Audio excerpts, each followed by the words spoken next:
Salut à tous les amis parieurs et accros au Mixed Martial Arts. J'espère que tout le monde est en pleine forme. On se retrouve pour analyser et pronostiquer l'UFC 296, Edwards versus Covington. Avant tout, si vous êtes nouveau sur la chaîne, n'hésitez pas à vous abonner s'il vous plaît les frérots, à activer la cloche pour ne pas rater les prochaines pronostics, lâchez un petit pouce bleu si vous appréciez mes vidéos et mes pronostics. Vous pouvez également me retrouver sur les réseaux sociaux, là où je lâche les tickets gagnants, Facebook, TikTok, Instagram. Et vous retrouvez les liens dans la description de la chaîne. Alors, avant tout, on va récap l'UFC Fight Night 233, Sang versus Gutierrez, qui se tenait samedi soir, dans la nuit jusqu'à dimanche matin. On retrouvait du coup 5 combats dans cette carte principale de cette UFC Fight Night 233. En premier, on retrouvait un combat dans la catégorie middleweight. André Muniz, le Brésilien, contre Park Jun-Young.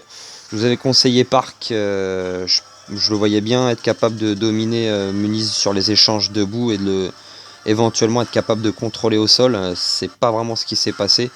Muniz, il a vraiment été assez dominant sur les phases au sol dans le premier round. Il s'est retrouvé un peu en galère fin de premier round et il a subi un grand endpoint. Deuxième round, il a vraiment dominé tout le round avec son grappling, mais il apportait pas de frappe, il faisait pas de dégâts le Brésilien. C'est ça, je pense, qui a joué un peu sur les juges parce que c'était une split decision. Et dans le troisième round, Park a quand même réussi à résister au sol un petit peu mieux en faisant de meilleurs sprawls, en réussissant à reprendre le contrôle et en faisant du dégât avec son grand endpoint. Sincèrement, pour moi, c'est pas parce que je vous avais conseillé Park que je pense qu'il méritait la victoire, mais je trouve qu'il a fait quand même nettement plus de dégâts dans ce combat. Muniz a certes eu le temps de contrôle pour lui, mais quasiment zéro dégâts, donc aucune tentative de soumission concrète. Donc c'était une split decision, ça aurait pu aller d'un côté comme de l'autre. Il y en a deux juges qui ont vu Muniz. Bon, dommage, ils nous ont bousillé le combiné parce que c'est le seul que j'ai raté sur les pronos de cette carte. Donc première prono ratée, et je suis un peu déçu. Je pense Park surtout doit être très déçu parce qu'il y avait la place de faire quelque chose face à Muniz. Je pense qu'il aurait pu remporter ce combat. On enchaîne sur le deuxième combat. On retrouvait du coup le combat qui a été remplacé dans la catégorie Bantamweight, où le Brésilien a été forfait, remplacé par Tim Elliott. Je vous avais conseillé à la base le Brésilien qui a été du coup déclaré forfait. Et quand il y a un combat qui est changé comme ça, après que j'ai fait ma vidéo de prono, pour ceux qui ont l'habitude, en général, je le mets en commentaire directement sur la vidéo. Ce que j'ai fait, et je vous ai dans les commentaires conseillé Tim Elliott. Il l'a emporté par soumission au premier round. Un combat assez rapide au final, il ne s'est pas passé grand chose. Il y a eu quelques échanges debout où Tim Elliott il jouait un peu avec son adversaire, il se moquait de lui et au final il a réussi à le soumettre sur la première amenée au sol et ça a été assez rapide. 1 sur 2 pour les pronos. On enchaîne sur le troisième combat. On retrouvait un combat dans la catégorie lightweight. On retrouvait Nasrat contre Jamie Mullarkey. Je vous avais conseillé Nasrat, le Marocain, l'Allemand d'origine marocaine plutôt. Il l'a emporté par KO technique au premier round. Ça a été assez rapide. Moins de 2 minutes, 1 minute 44 KO technique. Donc j'étais super content. Ça va pas traîner. On en est donc à 2 sur 3 pour l'instant. Vraiment Nasrat expéditif, il a sonné son adversaire et avant qu'il l'emmène au sol, il a continué sa série de frappes. L'arbitre a mis un terme parce que vraiment, je pense pas que Mullarkey aura réussi à repartir de toute façon. On enchaîne sur le quatrième combat et co-main event, on retrouvait Khalid Rountree Jr. contre Anthony Smith. Un combat qui avait été déporté de l'UFC précédent, de la carte de l'UFC précédent. Je vous avais conseillé Rountree Jr. Je pensais qu'Anthony Smith, qui commence vraiment à être plutôt vers la porte de sortie qu'autre chose, qui avait vraiment gagné son dernier combat sur le fil, qui pour moi, comme je l'avais dit dans la vidéo d'analyse, il n'aurait même pas dû gagner.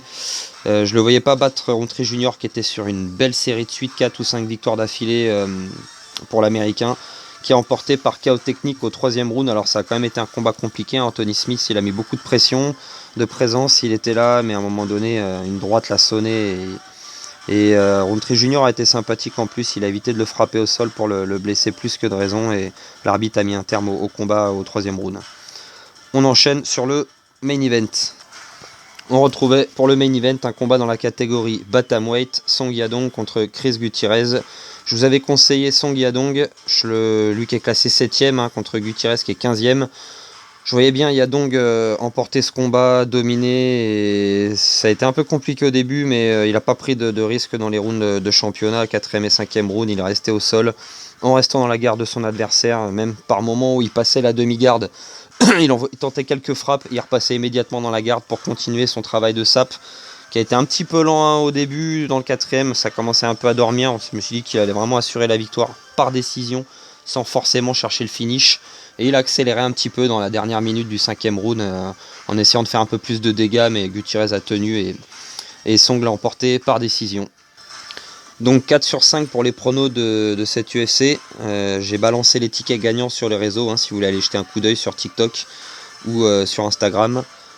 J'avais fait un combiné donc des 5 qui n'est pas passé à cause de la défaite de Park, mais j'ai fait un combiné des 4 qui est passé, plus un combiné des 2 de chaque. C'est-à-dire que j'ai mis j'ai mis Rountree Junior avec Song, j'ai mis Rountree Junior avec Nasrat, et ensuite Song avec Nasrat. Donc tout est rentré, ça faisait plaisir, à part le combiné des 5 où la cote était assez élevée, à une cote à plus de 6 qui n'est pas rentrée, mais bon, c'est pas grave.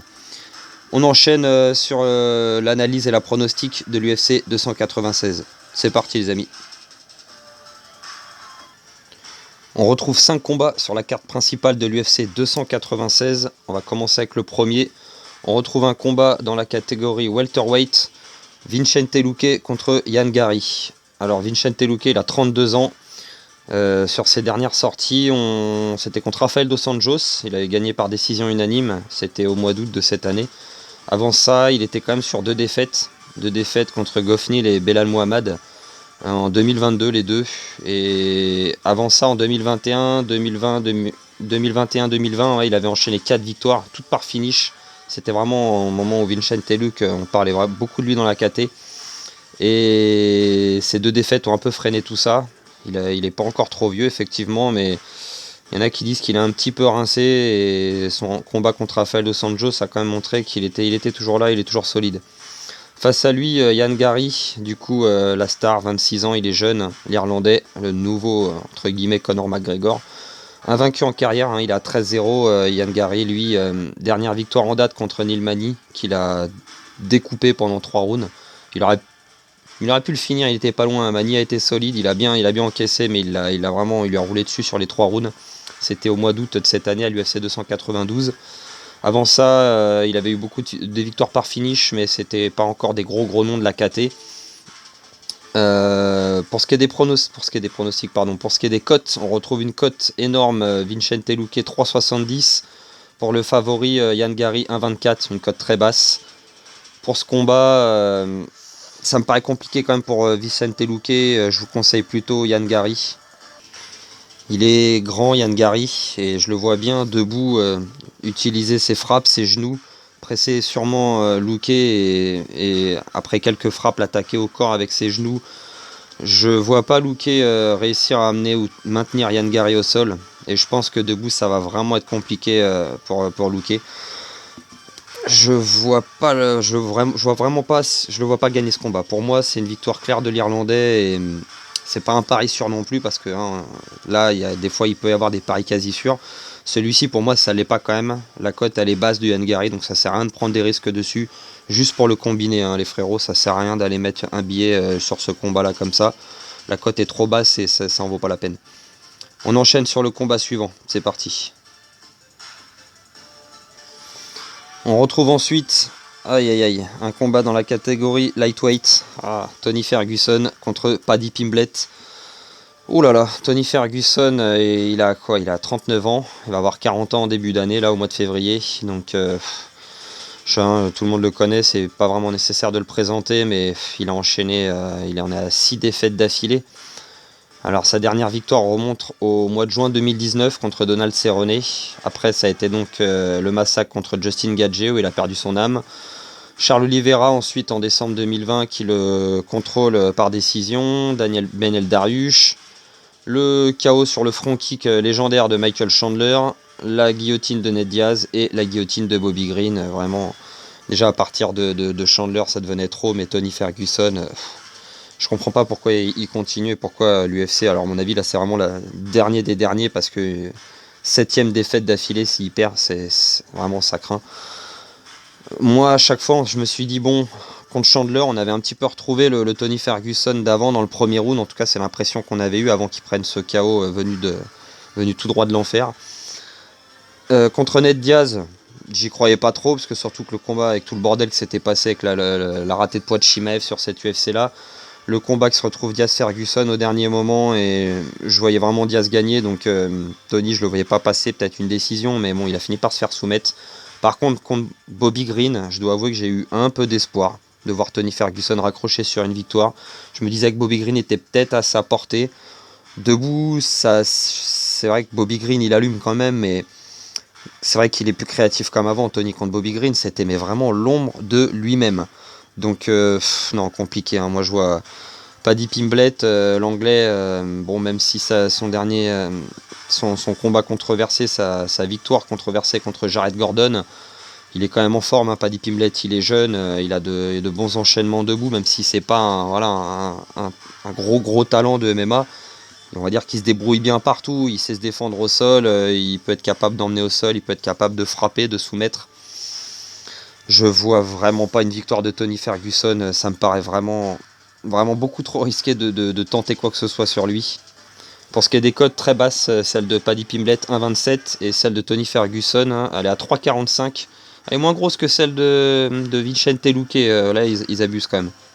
Après ça reste un combat, hein, rien n'est joué d'avance, mais je vous conseille Paddy Pimblett, hein, je vous conseille de ne pas prendre de risques avec la cote alléchante de Tony Ferguson.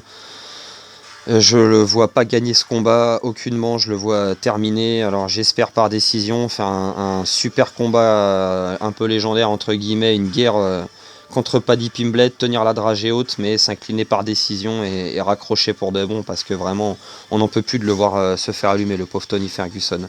Donc je vous conseille Paddy Pimblett, hein, pareil, cote trop basse pour un pari seul, ça peut être, ce sera pour le combiné, ou au pire pour un combiné avec un deuxième combattant, on aura une cote un petit peu plus élevée, parce qu'elle est quand même basse la cote de Paddy Pimblett. On enchaîne sur le troisième combat, c'est parti. On retrouve ensuite encore une autre dinguerie, combat dans la catégorie welterweight. Elle est vraiment top cette carte de l'UFC 296. On retrouve Shavkat Rakhmonov, 29 ans, qui vient d'Ouzbékistan, invaincu en 17 combats et surtout 17 finishes avec moitié de soumission, moitié de KO technique. C'est une machine, Shavkat Rakhmonov. À l'époque, quand Chimaev était encore dans la catégorie welter, on pensait à un potentiel combat, une potentielle rencontre entre les deux, tellement vraiment Rakhmonov, même s'il faisait un peu moins parler que Chimaev au début, là maintenant tout le monde sait qui c'est et tout le monde sait de quoi il est capable. Son dernier combat contre Neal, ça a quand même été une guerre où il a pris des coups, Rakhmonov, hein, il a pris des coups, c'est vrai qu'il se livre beaucoup. Avant ça, il avait roulé sur Neal Magny et des combattants un petit peu moins prestigieux, on va dire, pour les premiers combats. Il est là depuis 2020 à l'UFC maintenant, hein, et il est bien en place maintenant à l'UFC, Rakhmonov. Face à lui, un ancien, Stephen Thompson. Stephen Thompson qui est toujours là malgré son âge déjà, il a 40 ans déjà, il va sur ses 41 en début d'année. Il est très en forme pour son âge, attention Thompson aussi, pour moi il aurait dû être champion à l'époque de sa défaite contre Tyron Woodley, le match nul, il aurait pu être champion de l'UFC. Il a enchaîné derrière contre Masvidal une victoire par décision, il avait perdu contre Darren Till et le KO contre Anthony Pettis. Ensuite, il a battu Vicente Luque et Neal par décision, pour perdre ensuite deux défaites par décision en 2021 contre Gilbert Burns et contre Belal Muhammad, ou contre Burns très actif et Belal Muhammad également en ce moment, qui sont vraiment top dans la KT. Ça a été compliqué pour Stephen Thompson, le vétéran. Il est quand même revenu sur son dernier combat avec une victoire contre Kevin Holland par KO technique. Kevin Holland avait fait vraiment, c'était une dinguerie ce combat. Pas n'importe quoi, mais voilà, il avait fait, on va dire qu'il avait laissé ses chances à Thompson, qui avait réussi à trouver la victoire au final. Donc c'est plus serré que ce qu'on peut penser ce combat. Moi je vois une victoire quand même de Rakhmonov, parce qu'il est invaincu, parce que comme je l'ai dit, hein, 17 victoires avec que des finishes. Est-ce que Stephen Thompson pourrait l'arrêter? Si Rakhmonov vient un peu comme il l'a fait dans son dernier combat contre Neal, attention quand même au coup de Stephen Thompson, il vise bien. Après il est plus aussi rapide qu'avant. Ça me paraît quand même compliqué d'aller chercher Thompson. Je pense qu'aller chercher Rakhmonov, ce serait quand même beaucoup moins risqué. Pour ce qui est des cotes, alors là, il n'y a plus de respect, hein. La cote de Stephen Thompson, elle est à 5. Elle est énorme. Rakhmonov, 1,14. Donc, Je pense que c'est trop risqué d'aller chercher Thompson. Je vous conseille donc Rachmanov, donc cote extrêmement basse, 1,14. Juste pour le combiner, celui-ci, ça sert à rien même de le combiner avec un autre. Ce sera que pour le combiner de la carte totale. Parce que c'est une cote vraiment trop basse. Ça sert à rien d'essayer de tenter quoi que ce soit dessus. Et la cote, elle est alléchante de Stephen Thompson. Parce qu'il pourrait créer la surprise, mais il me paraît quand même maintenant, à 40 ans passés, ça me paraît compliqué. Ça me paraît compliqué, surtout s'il n'a pas passé Belal Muhammad ou Gilbert Burns, qui sont nettement plus petits et plus prenables sur le papier que Rachmanov. Non, ça me paraît compliqué pour Stephen Thompson, donc je vous conseille de ne pas prendre de risques. Choisissez Rachmanov, les amis, et on enchaîne sur le combat suivant. C'est parti. On retrouve du coup en co-main event combat pour la ceinture flyweight, Alexandre Pantoja, le champion, le brésilien.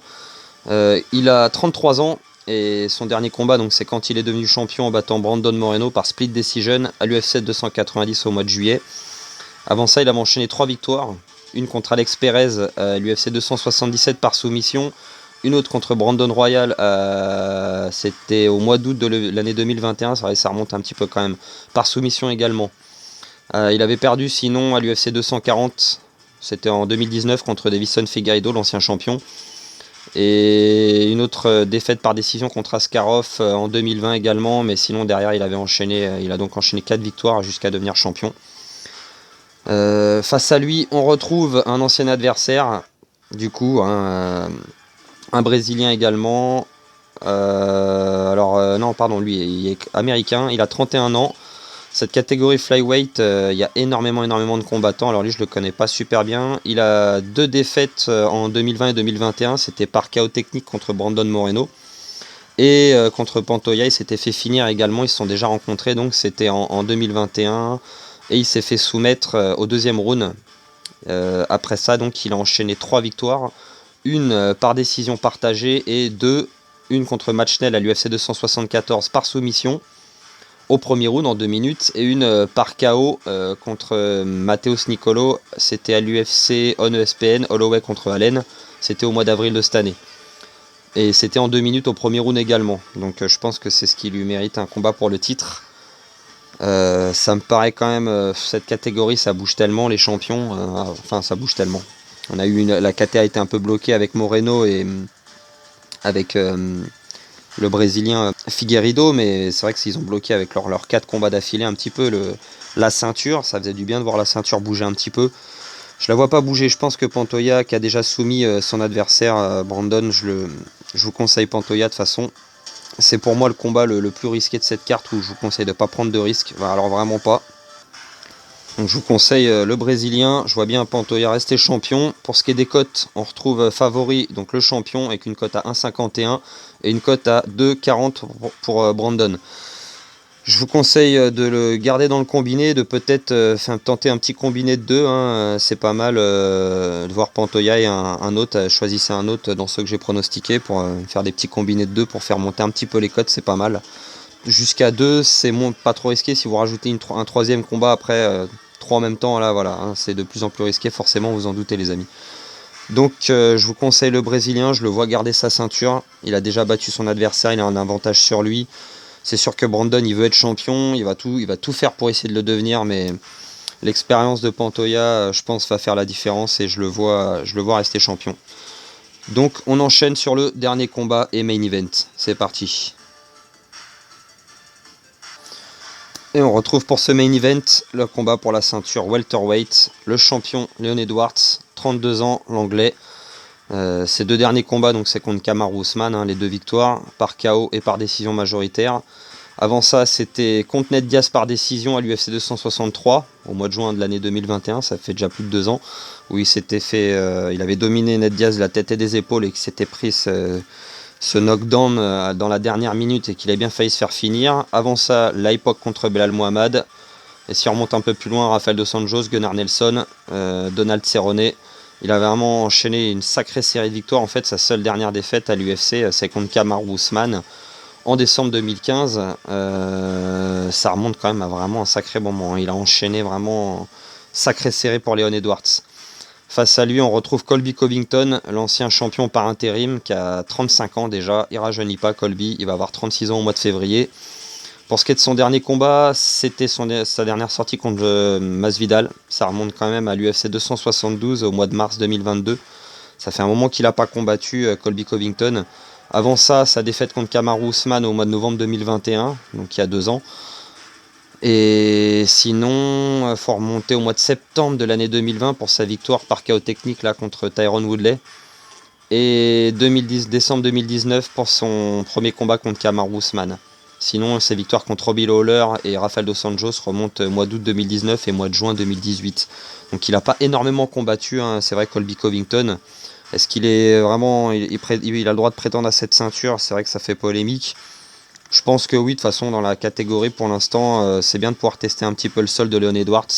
On va voir s'il va être capable de résister aux assauts répétés et répétés de Colby Covington. 5 rounds, il va falloir avoir du cardio, Leon, parce que ça va être compliqué pour lui, je pense. Colby va être agressif, ça c'est sûr, il va chercher absolument le sol. Il serait bien capable d'arracher 3 rounds dans ce combat, Colby Covington. Hein. C'est pas impossible, il pourrait créer la surprise. Mais ça me paraît quand même risqué de tenter ce pari. Les cotes, c'est 2,15 pour Covington. Et le favori, Leon Edwards, le champion, une cote à 1,64. Elle est pas mal, la cote de Leon Edwards. Et je pense que c'est moins risqué de tenter Leon Edwards parce que Colby Covington, il n'a pas réussi contre Kamaru, là où Leon Edwards a brillé. Et Leon Edwards a vraiment bien résisté à la lutte de Kamaru. Surtout dans le deuxième combat. Où il a montré une défense contre la cage vraiment impeccable. Dans le deuxième combat, tout ce qu'il faisait de façon Leon Edwards contre Kamaru Usman, tout ce qu'il faisait c'était impeccable. Leon Edwards, c'était vraiment impressionnant de le voir défendre de cette façon-là. Donc je vous conseille de choisir l'anglais. Sa cote est pas mal dans le combiné, et même pour un combiné avec un deuxième combat, ça me paraissait correct quand même. J'ai quand même beaucoup réfléchi à ce combat, même si là j'enchaîne pas mal les pronostics parce que je veux pas faire une vidéo trop longue, mais c'est vrai que j'étais 50-50, je me dis que Colby a quand même ses chances. Il serait capable de pourrir le combat contre la cage et s'il réussit à amener Leon Edwards au sol, il pourrait arracher 1 ou 2 rounds. Hein. Il l'a fait contre Kamaru Usman, Colby. Après, est-ce qu'il va avoir le cardio? Et si Leon Edwards pourrait très bien le toucher debout, c'est possible. On l'a vu prendre des coups, Colby, contre Masvidal. Il a la mâchoire solide après. Il a une grosse confiance en lui, il veut être champion. Il a même Trump, l'ancien président, derrière lui. Il y croit, hein. Il croit à son destin, Colby. Mais je vous conseille quand même Leon Edwards, c'est quand même moins risqué. Même si on n'est pas à l'abri d'une surprise, je vois quand même Leon Edwards conserver sa ceinture et rester champion. Je ne pense pas que Colby Covington réussisse à briser cette série de victoires de l'anglais qui est ultra dominant pour l'instant. Et à part le Hypoc contre Belal Muhammad, voilà, ces 2 derniers combats contre Kamaru Usman, il a montré énormément de progression sur la défense. Donc je vous conseille de choisir l'anglais, les amis. Ça me paraît quand même, voilà, comme j'ai dit, beaucoup moins risqué. On en a terminé avec les pronostics et analyse et pronostics de cette UFC 296, donc qui se passera samedi prochain, le 16 décembre, dans la nuit donc de samedi à dimanche. Donc c'est le dernier UFC du mois de décembre, hein, parce qu'après il y a les fêtes, et on se retrouvera à partir de mi-janvier, le 13 janvier, pour un prochain UFC. Ce sera l'UFC Fight Night 234, Ankalaev contre Walker numéro 2, puisqu'il y a la coupure, hein, forcément pendant les fêtes, donc on n'aura pas d'UFC pendant une petite période. Je vous ferai la vidéo à la fin du mois du récap du mois de décembre, et on enchaînera du coup mi-janvier pour la suite.